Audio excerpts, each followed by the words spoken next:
सारंग गुरु के इस डिजिटल दुनिया में आपका पुनः स्वागत है। मैं वीरेंद्र बिहारी। और जैसा आप सभी जानते हैं कि अभी जो हमारा सेशन चल रहा है क्लास 12 के लिए इनऑर्गेनिक, और उस इनऑर्गेनिक में ग्रुप नंबर 15 का जो सेकंड एलिमेंट है फास्फोरस, उसी का केमिस्ट्री अभी डील होगा। फास्फोरस के जो एलोट्रॉप्स है उसके बारे में हमने जानकारी अपने प्रीवियस क्लास में दे दी है, आप उसको देख लीजिएगा यदि नहीं देखे हैं तो, और यदि कंटिन्यू है तो कंटिन्यू रखें। आज हम जो एक्सप्लेन करने जा रहे हैं फास्फोरस का एक बहुत ही इंपॉर्टेंट कंपाउंड, इसका नाम है फॉस्फीन। इस फॉस्फीन को हम कहते हैं अमोनिया का बड़ा भाई। अमोनिया तो आपने देखा होगा, अमोनिया।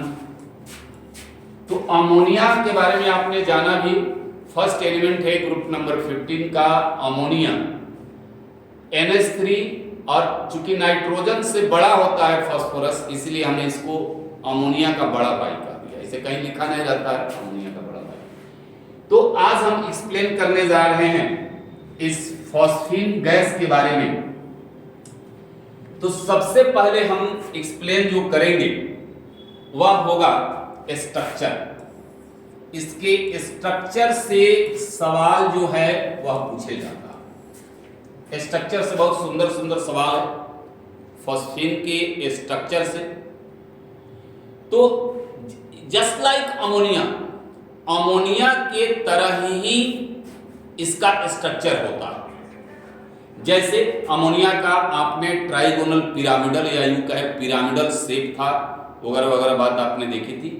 सिमिलरली सबसे पहले हम इसके स्ट्रक्चर की बात करें, स्ट्रक्चर से क्या क्वेश्चन होता है, स्ट्रक्चर से क्या क्वेश्चन होता है। एक तो क्वेश्चन इतना सुंदर क्वेश्चन है, उसको हम आगे बताएंगे, स्ट्रक्चर से डिपेंडेंट।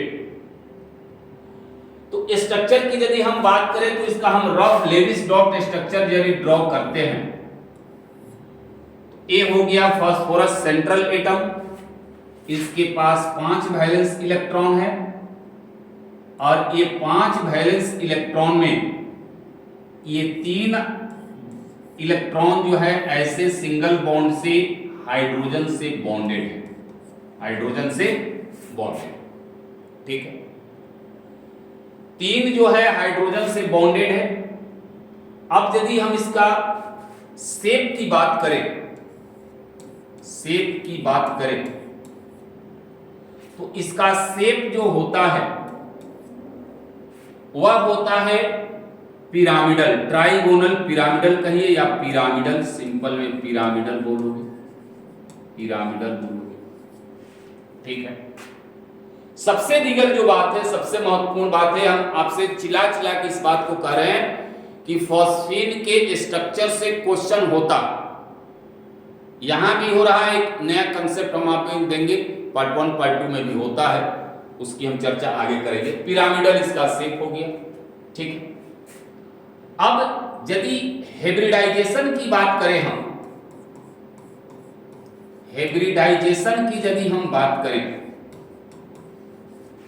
तो आप सिंपली समझिए कि इसका हाइब्रिडाइजेशन होता है, यदि काउंट कीजिएगा बाय लॉ, तो एक लोन पेयर यह हो गया, 1 2 3 4, यानी एक लोन पेयर है, 3 बॉन्ड पेयर है, तो यह sp3 हाइब्रिडाइजेशन होगा। लेकिन एक बात हम आपको बता दें कि हायर क्लास में इस बात को पढ़ोगे कि pH3 जो है इसमें हाइब्रिडाइजेशन नहीं होता है। pH3 में हाइब्रिडाइजेशन नहीं होता है। हाइब्रिडाइजेशन होता है अमोनिया में, हाइब्रिडाइजेशन होता है अमोनिया में, हाइब्रिडाइजेशन होता है अमोनिया के एक S और 3 P ऑर्बिटल मिल करके यहां पर sp3 हाइब्रिडाइजेशन होता है, sp3 हाइब्रिडाइजेशन होता है। लेकिन फॉस्फीन में हाइब्रिडाइजेशन नहीं होता है। अब हाइब्रिडाइजेशन, ऐसे हाइब्रिडाइजेशन, फॉस्फीन का हाइब्रिडाइजेशन आपसे पूछेगा भी नहीं, अमोनिया का पूछता है, अमोनिया पिरामिडल से sp3 हाइब्रिडाइजेशन। अब जरा हम इसको आगे देखें, इसमें हाइब्रिडाइजेशन नहीं होता, उसका प्रूफ हम आपको बताएंगे। अब देखिए, हम थोड़ा सा कंपैरेटिव स्टडीज यदि करें, थोड़ा सा कंपैरेटिव स्टडीज यदि हम करें अमोनिया और फॉस्फीन की, तो बात आपको समझ में आ जाएगी। देखिएगा, जरा ध्यान समझिएगा, कंपैरेटिव स्टडी हम कर रहे हैं। यहां पर हमने लिया अमोनिया NH3 और यहां पर हमने लिया PH3 फॉस्फीन, ठीक है। दोनों के पास 5 वैलेंस इलेक्ट्रॉन, ये सेकंड पीरियड का एलिमेंट है, ये थर्ड पीरियड का। नाइट्रोजन सेकंड पीरियड का एलिमेंट है, फास्फोरस थर्ड पीरियड का एलिमेंट है पीरियोडिक टेबल। तो ये नाइट्रोजन के पास 5 वैलेंस इलेक्ट्रॉन, और ये 5 वैलेंस इलेक्ट्रॉन में 3 बॉन्डिंग में भाग ले लिया, एक लोन पेयर हो गया। और हम सभी जानते हैं कि हाइब्रिडाइजेशन जो होता है lone pair plus sigma bond को काउंट करते हो, तो एक लोन पेयर 3 सिग्मा बॉन्ड 4, यानी sp3 हाइब्रिडाइजेशन हो गया। और इसका शेप जो होता है वो पिरामिडल होता है, पिरामिडल होता है। अब जरा अच्छा, शेप पिरामिडल होता है, और इसका बॉन्ड एंगल भी आपको मालूम होगा। बॉन्ड एंगल जो होगा वह मालूम होगा 160 डिग्री होता है। 160 डिग्री वेस्पर थ्योरी के अनुसार यदि लोन पेयर नहीं रहता तो 109 डिग्री होता, टेट्राहेड्रल शेप होता।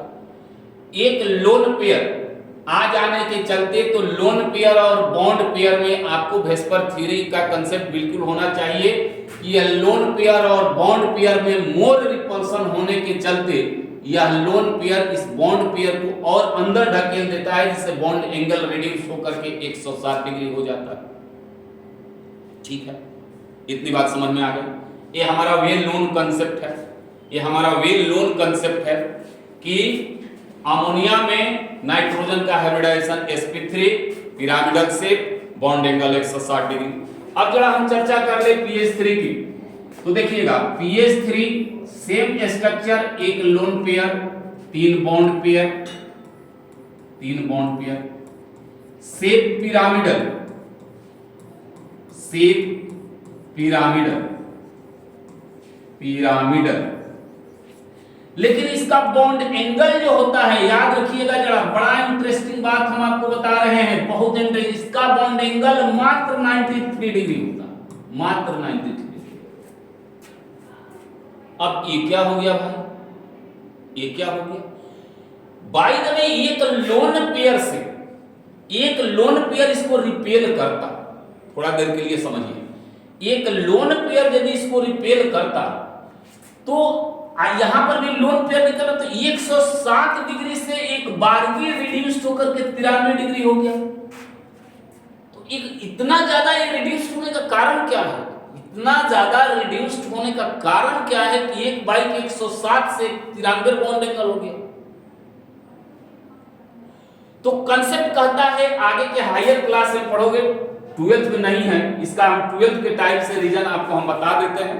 लेकिन आप समझिए कि PH3 एक ड्रैगो कंपाउंड है, एक ड्रैगो कंपाउंड है, ड्रैगो कंपाउंड उसको कहा जाता है, ड्रैगो कंपाउंड है। और ड्रैगो कंपाउंड में हाइब्रिडाइजेशन का प्रोसेस नहीं होता, डायरेक्ट फास्फोरस के जो ऑर्बिटल है उस पर हाइड्रोजन का ऑर्बिटल ओवरलैप कर जाएंगे डायरेक्ट।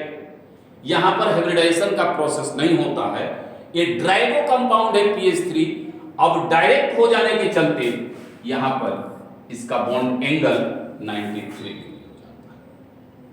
इस बात को आपको ध्यान रखना, इस बात को आपको ध्यान रखना। ये ड्रैगो कंपाउंड PH3 एक ड्रैगो कंपाउंड है, और ड्रैगो कंपाउंड में हाइब्रिडाइजेशन का प्रोसेस नहीं होता, ठीक है, ड्रैगो कंपाउंड। हालांकि 12th के सिलेबस में नहीं है, लेकिन आपको जरा सोचना पड़ेगा कि सेम स्ट्रक्चर एक बाइक 160 से 93 हो गया, बॉन्ड एंगल रिड्यूस्ड होकर के, सोचने वाली बात है।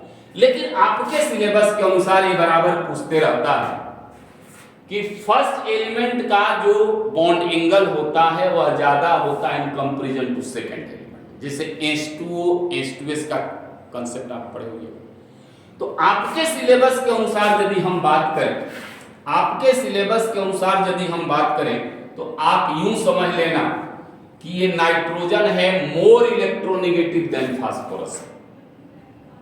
नाइट्रोजन जो है वह मोर इलेक्ट्रोनेगेटिव देन फास्फोरस है।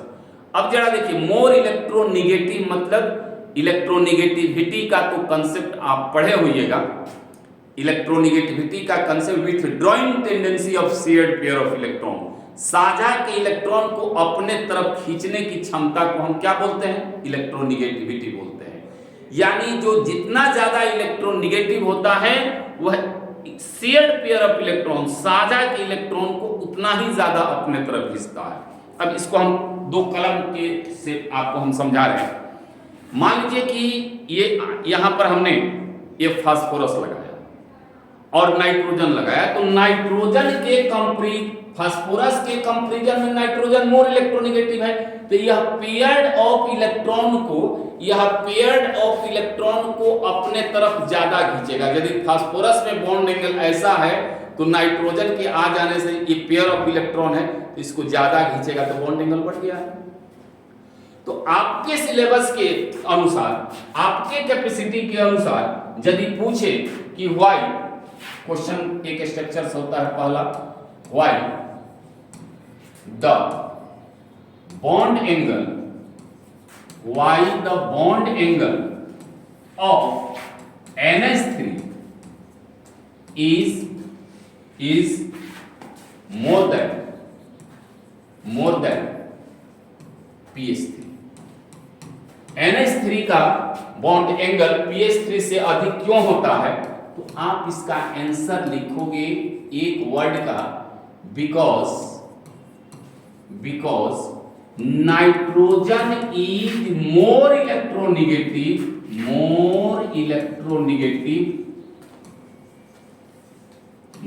Electronegative than phosphorus. नाइट्रोजन जो है फास्फोरस से थर्ड मोस्ट इलेक्ट्रॉन FON सबसे ज्यादा फ्लोरीन का होता है, उसके बाद ऑक्सीजन का, उसके बाद नाइट्रोजन का। तो नाइट्रोजन इज मोर इलेक्ट्रोनेगेटिव के चलते पेयर ऑफ इलेक्ट्रॉन को अपने तरफ ज्यादा खींचेगा।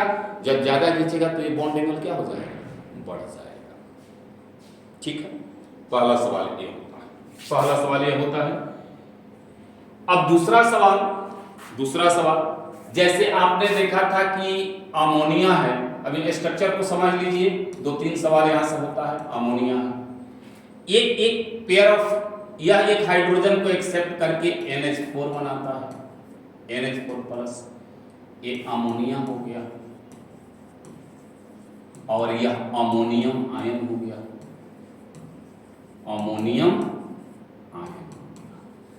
ठीक है। सिमिलरली ये फॉस्फीन है PH3, अब ये भी बना देता है PH4 प्लस, ये फॉस्फीन हो गया और यह फॉस्फोनियम आयन हो गया,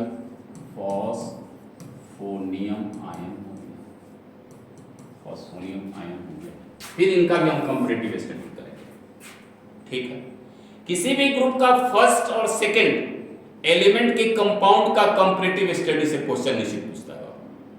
H2O, H2S, NH3, PH3, इससे आपको रिलेटेड सवाल जरूर करेगा।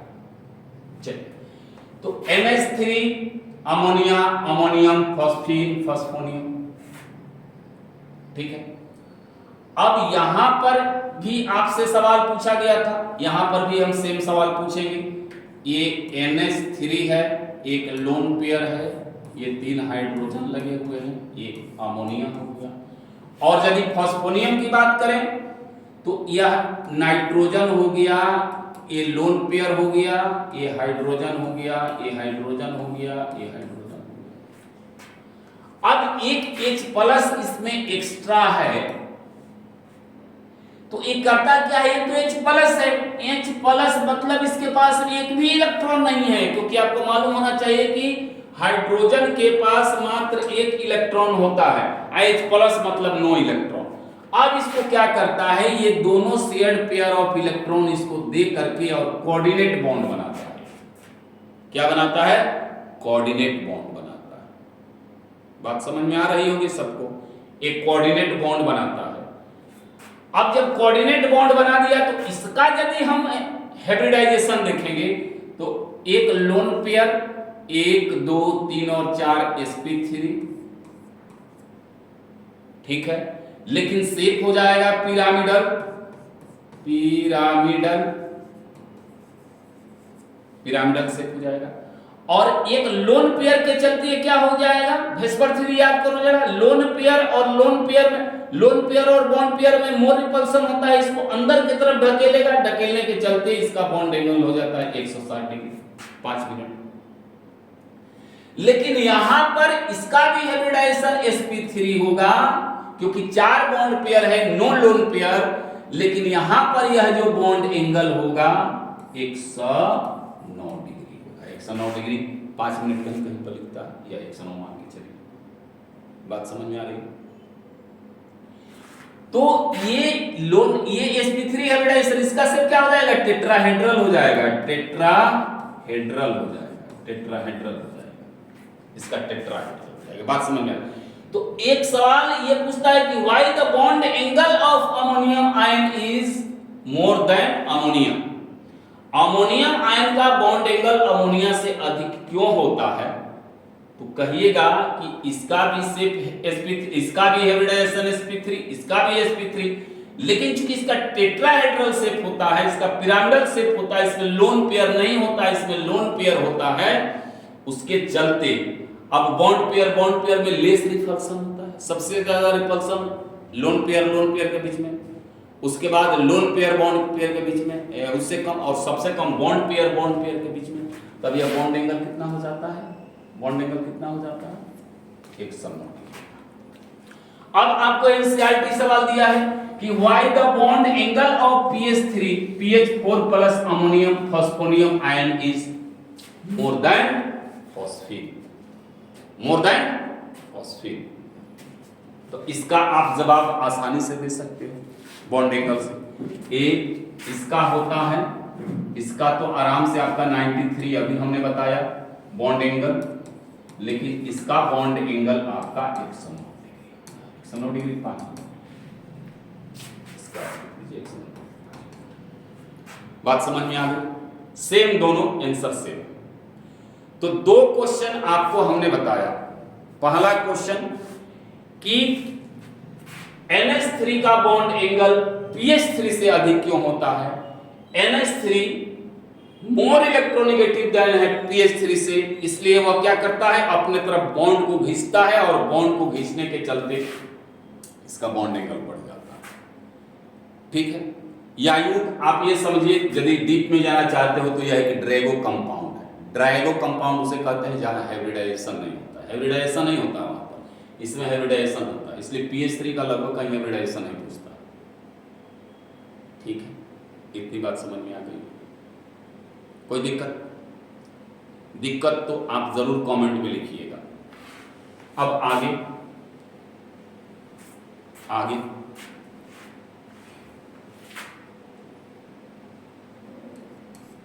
PH3,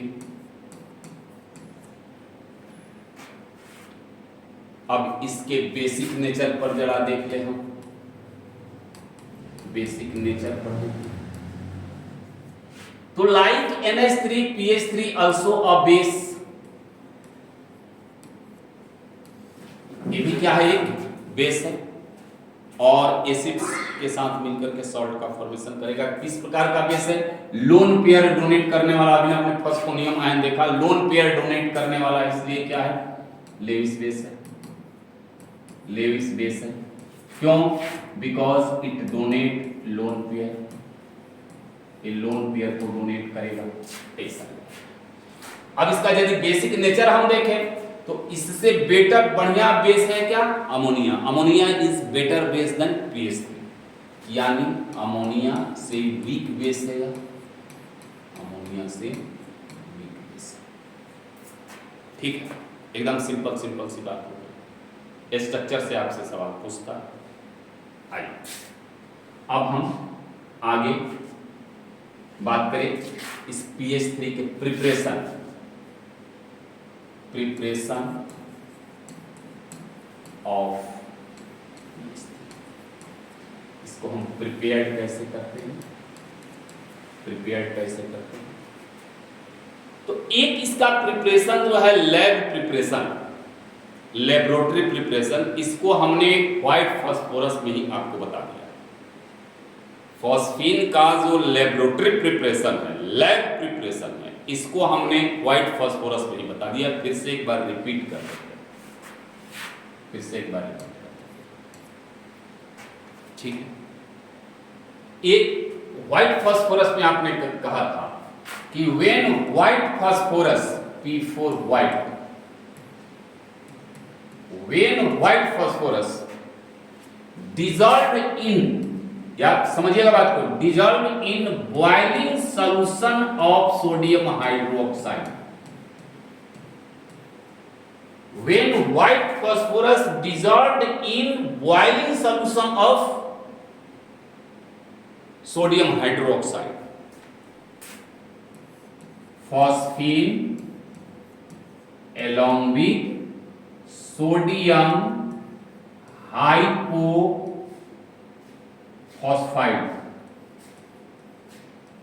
sodium hypophosphide is called, ठीक है, सोडियम हाइपोफॉस्फाइड इज कॉल्ड। अब इस प्रिपरेशन को जब हम करते हैं लैब में, तो एक बात का ध्यान रखा जाता है कि एक, यहां पर समझा देते हैं, एक फ्लास्क लेते हैं होनिकल, इसको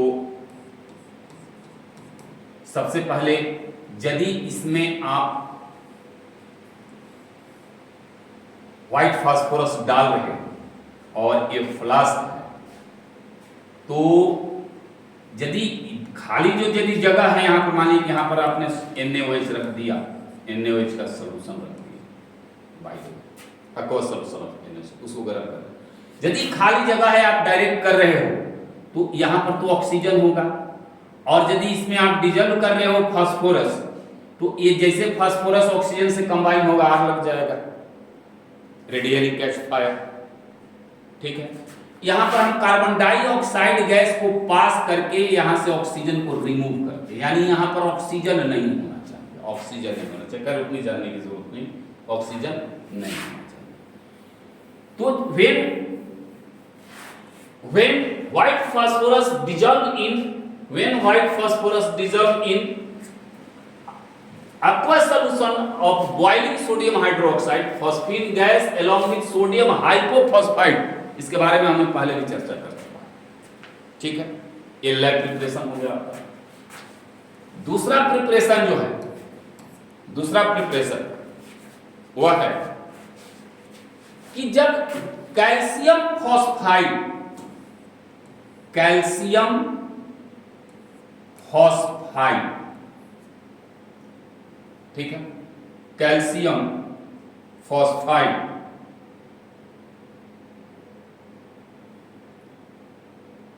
कैल्शियम फॉस्फाइड, ये आपका हो गया कैल्शियम